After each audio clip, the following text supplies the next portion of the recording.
everyone. Today on Queen Me, I am joined by somebody who's made service not just her career, but also her calling. Erica Reid is the Senior Director of Chapter Success at Friends of the Children, which is a national nonprofit creating generational change through long term mentorship. Erica has over 15 years of experience in education and community work, and she really has built just a powerful legacy rooted in her personal mission, which is serving youth, supporting families, and strengthening communities. From preschool classrooms to college campuses, Erica has led with heart, vision, and a deep belief in what's possible when children and caregivers are truly seen and supported. And today we have a really powerful conversation. We're going to talk about leadership that uplifts, the realities of community work, and what it takes to really create real change no matter what. So, Erica, welcome. Thank you. Happy to be here. Yay, thank you so much for joining us. I'm excited to dive into your mission, your leadership, your legacy and your values and everything in between. Um, and because you have such a powerful an inspiring story, I really want to start there. Um, your personal mission has always been, serving youth, supporting families, and strengthening communities. And that really is a powerful guide. Can you take us back to where that began and how that's really evolved over your career? Absolutely. Again, thank you for having me. Um, as you said, serving youth, supporting families, and strengthening communities is very important to me. Whether I'm volunteering, whether it's a role that I'm taking on, whatever it may be, that's kind of the foundation for me. If it does not resonate with me, I don't necessarily move forward with it. And that began really early on. So I was fortunate enough to be raised in a family that really valued love and selflessness and giving back to others in the community. And so it was kind of ingrained in me growing up. And I can even recall, like in middle school and high school, volunteering with younger children. So it's like children have always been a thing for me, even when I was a child. And so that's always been important. So um, it's the center of the work that I do, and then kind of that mission kind of evolved from a passion to more of a calling. Like I have to do this work. And of course, in college, you're exploring yourself, figuring out things, and that was the one thing that was really constant for me, is continuing to serve children and families, and hopefully creating this kind of or supporting their own stories to make sure that they had such a wonderful experience as I did growing up. And so I'm just really committed to that. And kind of over the years, I've learned that meaningful change does happen through relationships, not just programs, right? Those are important, but it does happen through partnership and relationship, and even just being present is a big deal. Absolutely. I love that. I love that. I think a lot of times, you have your mission and your calling, and, you don't necessarily know where it began, but it's really evolved. One thing that a lot of young people, and something I was really curious about too when I was in high school, was just how people got where they are. So, if you go to college, you graduate, you get the first job. I'm curious for you, like, how did you get where you are right now? Like, what jobs, what positions, what kind of led you to where you are now at Friends of the Children? That's a good question. So as soon as I graduated college, I went into a preschool classroom and worked with 3-year-olds. So threes and fours are my favorite. So I'm the type. I know a lot of people are like, "Oh, they ask so many questions, like why and how." And I am the one who will answer every single question. Um, because I just love their curiosity and their they are just driven by like the things going on around them in their environment. They want to know more. They're little sponges. And so answering those questions is like lovely to me. I think it's exciting. And so I really have enjoyed working with young children. And so I started off, like I said, in the preschool classroom. that actually evolved into like a parent educator or family support specialist role. So, you know, I'm every child you're going to parent differently, even if they're in the same home, right?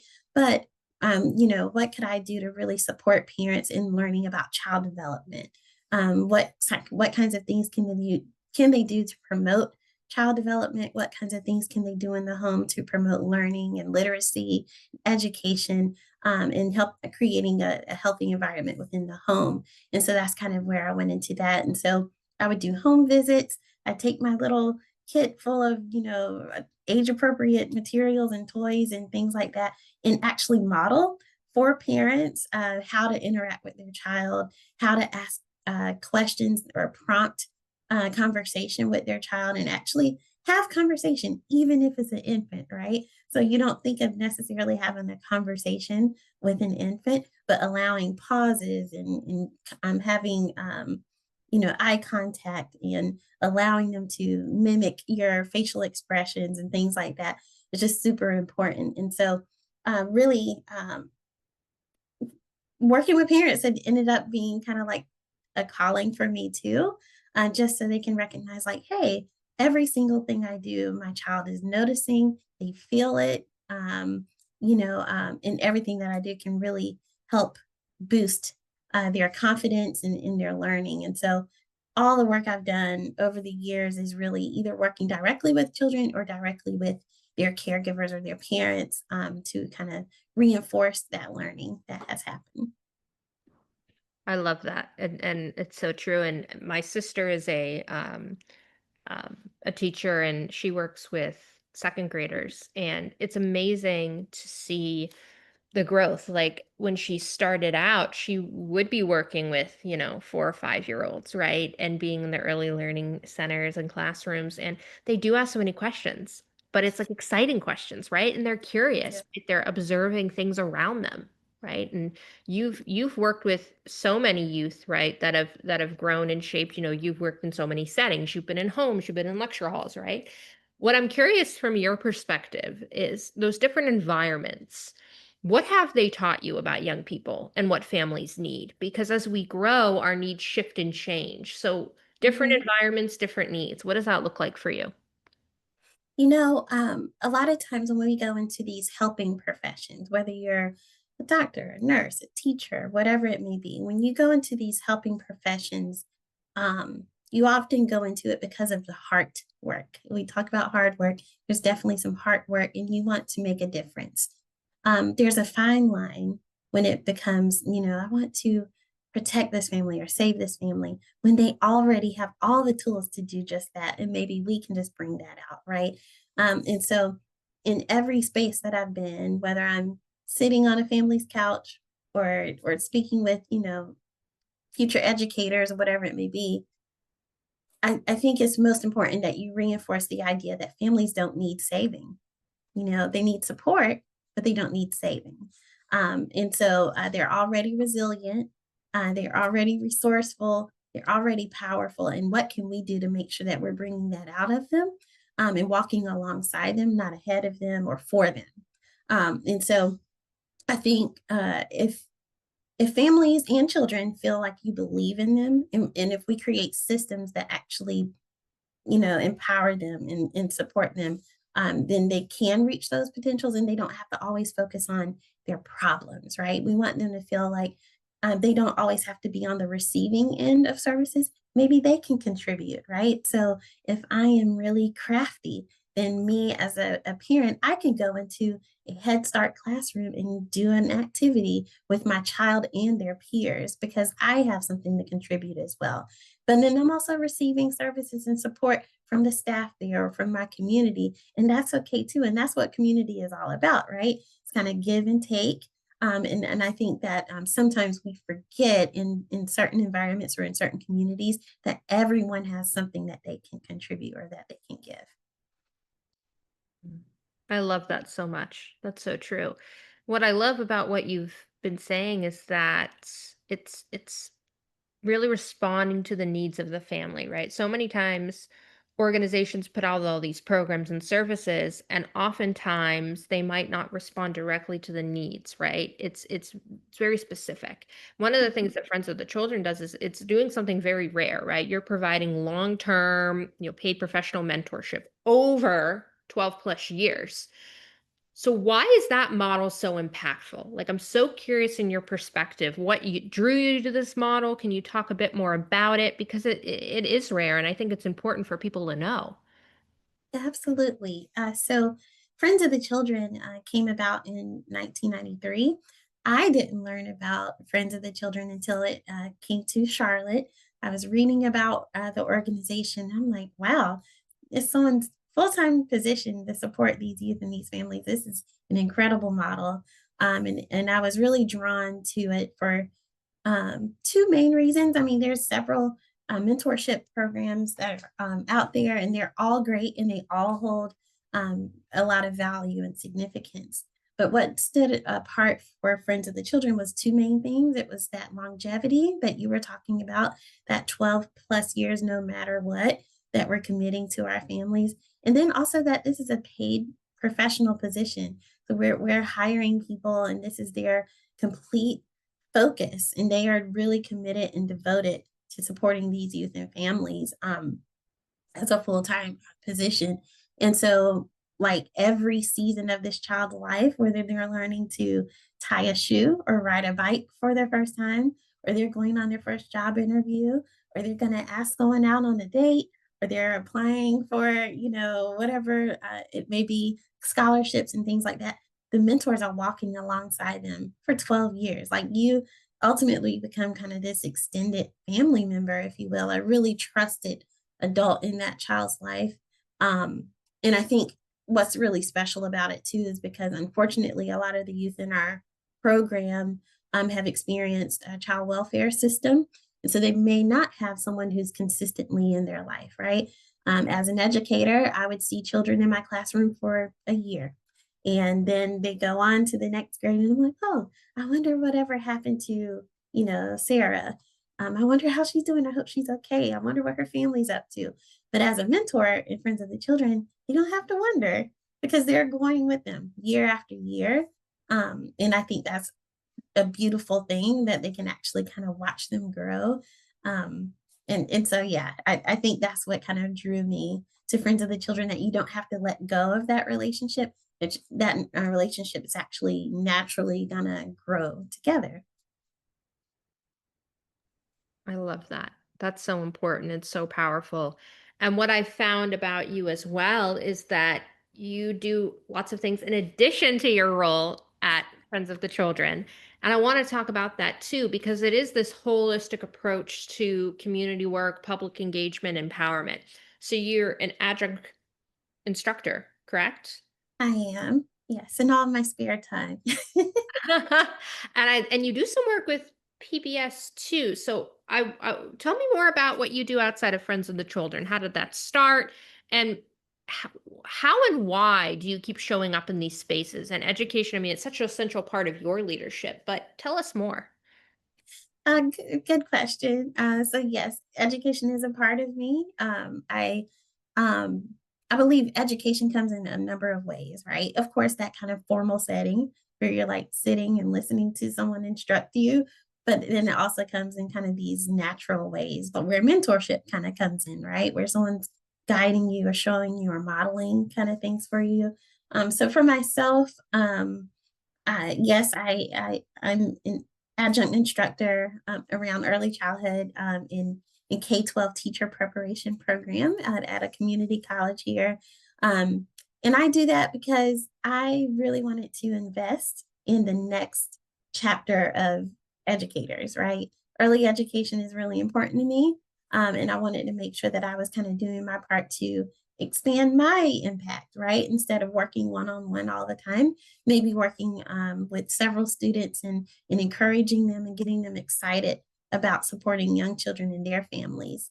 And then with PBS, I work with PBS Kids North Carolina. I serve as the Rural Ambassador for Mecklenburg County. So I'm here in the Queen City of Charlotte, North Carolina. And so what I do for our county is actually get out resources for children, for families, and for teachers. Of course, PBS is known for their programming, their educational programming, but there's so many additional resources available that are free, absolutely free for children and families and teachers to partake in. So, if you are struggling in geometry, then yes, we have resources for high schoolers. It doesn't stop in the kind of the early years that people kind of associate PBS with. And so we can find you resources for geometry. We can watch a video. We could do a worksheet that's found on the websites and things like that. So uh, again, education is a part of me. I want everyone to feel excited about it. I want them to feel empowered. And if they have those tools and they have those resources kind of like readily made available to them, then they may spread the word and say, "Hey, I found this really cool, tool here," or "I found this really great community resource here. Want to tell you more about it." And I think that's what it's all about. Mm. It's so funny. The other day, I was with my good friend and my mentor, and her daughter was visiting, and she has two young grandbabies, and they're about year and a half, almost two. And they were watching Elmo, right? And I think growing up, I maybe was a little scared of Elmo. Like I was definitely into like Caillou and like different things, right? Gotcha.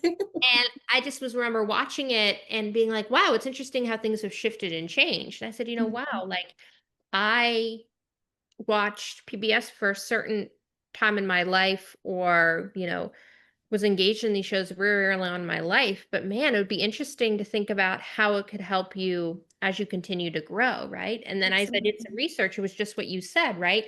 They still have opportunities and programs for young people that are young in high school, right? Or in middle school. It doesn't just stop there.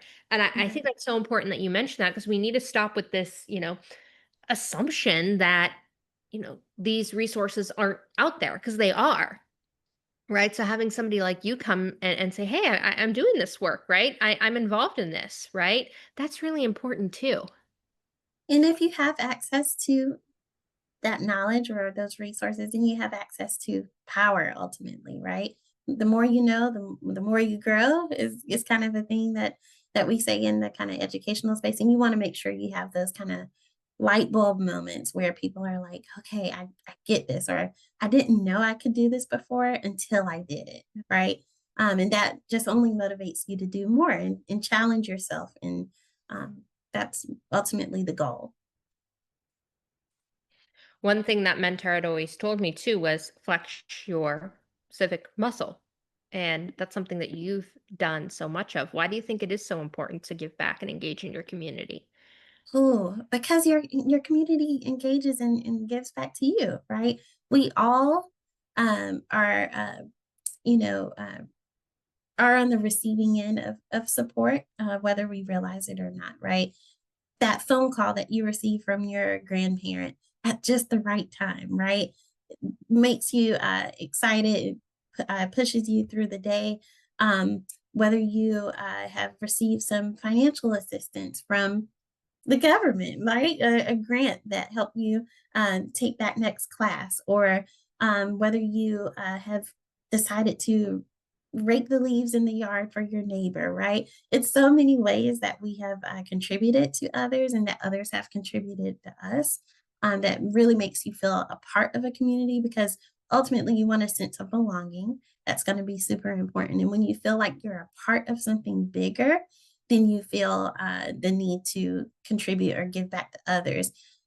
One example I would love to share with you too is like several of our youth. Again, we are well over 30 years now with Friends of the Children, and several of the youth and families who have been a part of our organization, as growing up in the program, they come back as mentors themselves just because they had such a great relationship with the program and with their mentors, that they say, hey, I would love to be that for someone else. And that's a beautiful thing to see. Just some of the wonderful things that they have developed over time as far as like their own programming locally, but then they also go out and really make us proud. Mm. I love that, them giving back, because it was so important to them in that part of their lives, right? And they see Absolutely. that and they want to give back. I love that so much. And speaking of, lifting others up, one thing that is inspiring about your involvement in the community is that you've built a career that is so aligned with your values, right? Education, empowerment, all of these things, right? But that's easier said than done a lot of the time. And one thing I'm curious from your perspective is how do you stay really centered and grounded in your purpose, especially during hard or high pressure moments? I mean, we're in a time where we're experiencing lots of that. So, how do you stay centered? Mm. Prayer is my personal answer. That's the honest answer. But then, as far as like professionally, stay grounded by returning to my why. I know we say that a lot, and it sounds very cliche, but it's the truth. So if I go back to my personal mission, right, of serving youth and supporting families and strengthening communities, that reminds me of what's most important to me.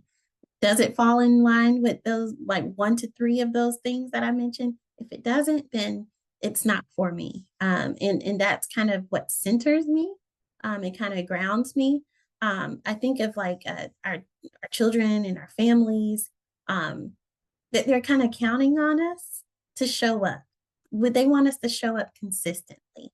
When you have people kinda coming in and out your life, kind of a revolving door of people, I don't wanna add to the harm, right? I wanna help instead of harm, and so making sure that even in those hard times, I continue to show up, but I'm also taking care of myself.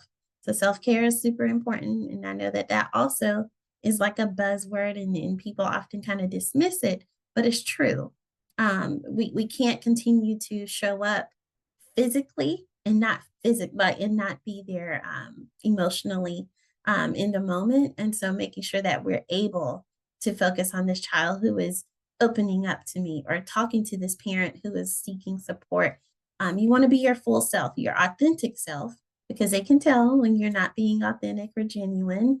And so you want to give yourself permission to reflect, pause, reconnect with them, or be honest with yourself and say, I need a moment. Can I step away for a second?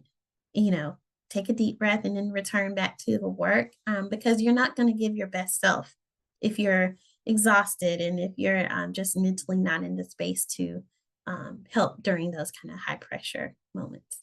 Mhm. I love that. That's so true. That's so true. Taking a moment for yourself, understanding that, you need to take that time, you need to hone in on what's best for you. That's so true. That's so true.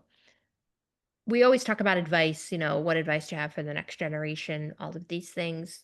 For you, I want to ask, and it's somewhat of advice, but it's also a message. What's one message that you hope every young person hears and believes about their future?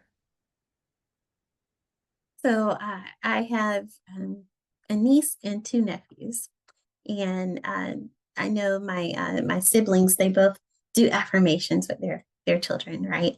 And so like those, they can tell themselves that they're powerful, that they're worthy, and that they're capable, and things like that. So I really want that to resonate with young people, regardless of how old you are. You can be 3, you can be 23. I just want you to know that you are not defined by your circumstances, right? You're not defined by your community. You're not defined by the way that things started, right? Focus on the moment, be present, and be able to believe in yourself that you can kind of achieve different things, and that it's okay to look to others to kind of help you through that and navigate life. And that we don't have to do it alone. Their voice matters. We want to make sure that we have a place where they can amplify that voice. Where do you feel empowered enough to speak up, to advocate for yourself, advocate for others, be your full authentic self? That's going to be most important. And that's where people are going to say, okay, this is the picture that they want me to see of them, and I need to be accepting of them, their full authentic self. So I know that was like a mouthful, But ultimately, I just want them to know that they're capable, that they're worthy, and that they're powerful. Um, I love it. I love it so much. Erica, we end every episode of Queen Me with this special question, which is, what does it mean to unleash your inner queen? And how do you step into that power in your own life and leadership? Ooh. um, that's a good question. I love that you end that way. Um, we need to know that our future is not a maybe; it is a promise, right? And how are we going to get there? We want to make sure that we are walking in our purpose, that we're walking in power, and that we kind of like trust ourselves to do more. Like there's like we're more than enough. And like so I have this kind of like mantra, personal mantra, that strength beyond size and power beyond measure, right? So we want to make sure that regardless of the room that you're in, whatever your physical presence may be, we want to make sure that you are um, that you don't underestimate yourself. Even if others doubt you, you believe in yourself, that you're going to lead with power, and there's purpose in your power. And even if you don't have like the loudest voice, speak up anyway. And that's going to really make a big impact if you're bold and you advocate fearlessly, and you're unapologetic. I love it. This has been so inspiring, and we're so grateful, for your time and your expertise. And your leadership is really a reminder that showing up for others consistently, compassionately, and with intention is really a radical act of love. So we're so thankful that you took time for us today. And through your work with Friends of the Children and Beyond, you're really helping young people and families to write new stories of hope and possibility. So, for those that are listening, to learn more about Friends of the Children, you can visit friendsofthechildren.org and follow their incredible work across the country. And as always, don't forget to subscribe, share, and leave a review, because every time you do, you help someone else unleash their inner queen. Thank you so much, Erica, for joining us. We so appreciate it. Thank you for having me.